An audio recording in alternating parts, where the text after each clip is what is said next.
Hi guys, so these last two videos, we're going to go back to Regents material where we're looking at the smaller particles that make up atoms, and we call them subatomic particles. There are three. Atoms are made up of protons, neutrons, and electrons, and you guys have to know the properties of those particles and also how to find how many protons, neutrons, and electrons are in an atom for any given element, okay? So let's first look at what the data table is giving us. That number in the mass column, those are the masses of the subatomic particles in grams. Now, notice how tiny those numbers are. So subatomic particles are so small that to give their mass in grams, it's kind of ridiculous because those numbers are too small for us to even imagine. So scientists came up with another unit for measuring mass, and it's an AMU, and that stands for atomic mass unit. So using this smaller unit, we can not worry about writing these tiny numbers in scientific notation. We can just say, okay, protons and neutrons each weigh 1 AMU. Notice that they're the same in grams, and they weigh the same in AMUs. And electrons are so small that their mass is insignificant in the atom.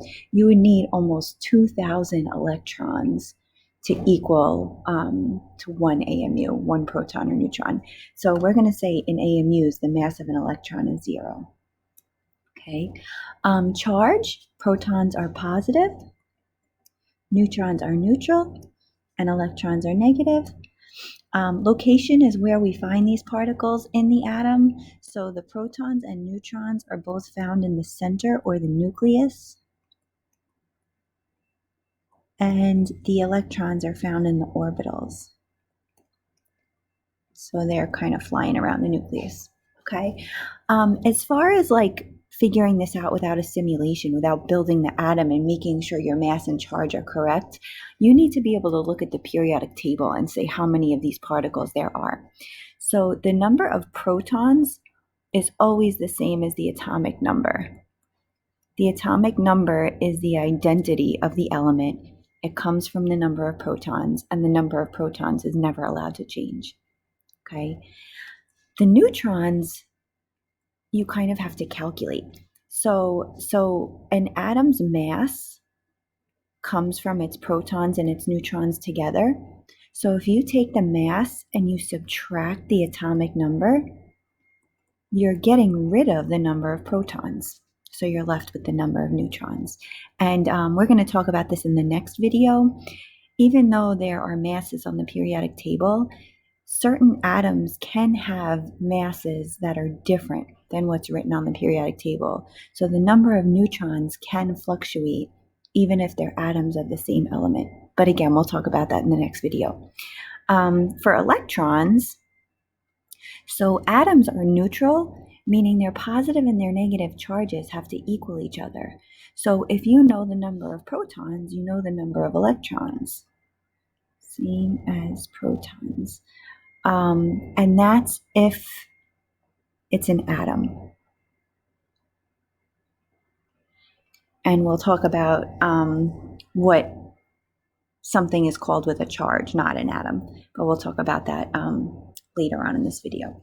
Okay, so subatomic particles in atoms. So the reason why I'm underlining and bolding the word atoms here, when you see the word atom, you automatically know that the particle is neutral. So it has no charge, no net charge of 0, which automatically means that my protons and electrons have to cancel each other out, because there will be a case where they don't have to cancel out. But like I said, we'll look at that next. So guys, I want you to use your periodic table, and I want you to find oxygen, which is O. Okay. And if you look at its atomic number on your honors periodic table, the atomic number is on the top of the symbol and the mass is on the bottom. So if you look at the atomic number of oxygen, it's 8. That means I have 8 protons.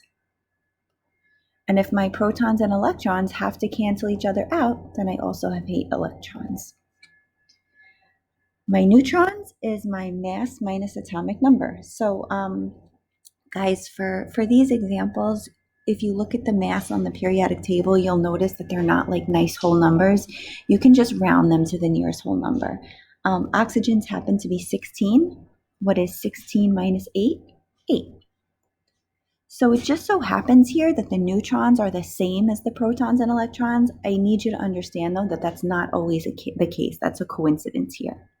Okay? Now, there's one other part that I kind of left out, but I want you to add here.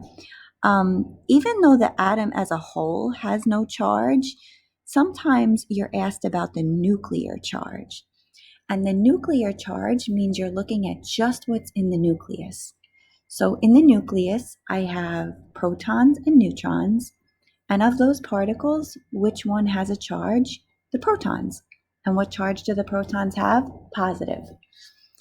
So if you're talking about just the nucleus actually does have a charge and it's positive, and it's whatever the number of protons is. So for oxygen, the nuclear charge would be positive 8, even though the charge of the whole atom is 0.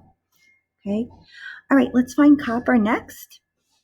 So copper is Cu. It has an atomic number of 29, which means I also have 29 electrons, which means my nuclear charge is also 29. So that one atomic number gives you 3 pieces of information. For the mass, so guys, copper is 63.5, so I'd want to round that to 64. What's 64 minus 29? 35 neutrons. So see, the neutrons can be different.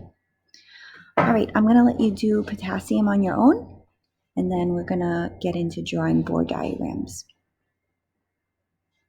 Okay. So guys, for the Bohr diagrams, so Bohr was the scientist that thought the nucleus was in the center and we were surrounded by these rings of electrons, right? So in order to draw a Bohr diagram, you have to first figure out the protons, neutrons, and electrons, but then figure out what energy levels the electrons are in. So let's start with carbon. Carbon has a nucleus, and if you look at the atomic number of carbon, it's 6. So that means there's 6 protons in the nucleus. So you could just write that as 6p. For neutrons, carbon has a mass of 12. So what's 12 minus 6? 6. Okay. So now I need to draw the energy levels that have the electrons in them. And to do that, we need to write out carbon's electron configuration. So 1s2, 2s2, 2p2. Right? So my first energy level around the nucleus has 2 electrons in it. My second energy level around the nucleus has 4 electrons in it. Okay, so you're basically just drawing a picture of the atom, and we use Bohr's model because the wave mechanical model is kind of too messy to draw. It's easier to draw these rings than to draw clouds of space. Okay, what I want you guys to do is I want you to try aluminum. I want you to draw a Bohr diagram. I'll be checking your notes tomorrow. How many protons and neutrons are in the nucleus? Write out its electron configuration, and then draw your energy levels. Okay. All right. Last thing we're going to talk about today, guys, are ions. And ions are charged particles. Notice that all of these symbols have plus or minus charges next to them. So you have to know the difference between a cation and an anion. And notice that I circled the T and the N to help you remember that cations are positive ions and anions are negative ions. How do we get that way? To become positive, we have to lose electrons, we have to lose negative particles. And to get negative, we have to gain electrons, gain negative particles. Okay, so these are called ions because their net charge is not equal to 0. So protons still come from the atomic number. Neutrons still come from the mass minus the atomic number. But now to become a -2, oxygen originally had 8 electrons. What does that turn into if I add 2 more? It turns into 10. I gain 2 electrons. Copper still number 29. It still has a mass of 64, which means I have 35 neutrons. Now, copper originally had 29 electrons, but now I have a +2 charge. So that means I have to lose 2 electrons. So I become 27. So when you see the word ion, you have to change the number of electrons to match the charge that's given to you. Notice that there are no charges on your periodic table. We're going to go over how to know what the charge of an ion should be based on where it is on the periodic table. In the Regents reference tables, those charges are actually given to them. So you can take a look at that too if you want. Okay, I'm going to have you practice with potassium becoming an ion. And then in our next video, we'll go over isotopes, and then that's it. All right, have a good day, guys.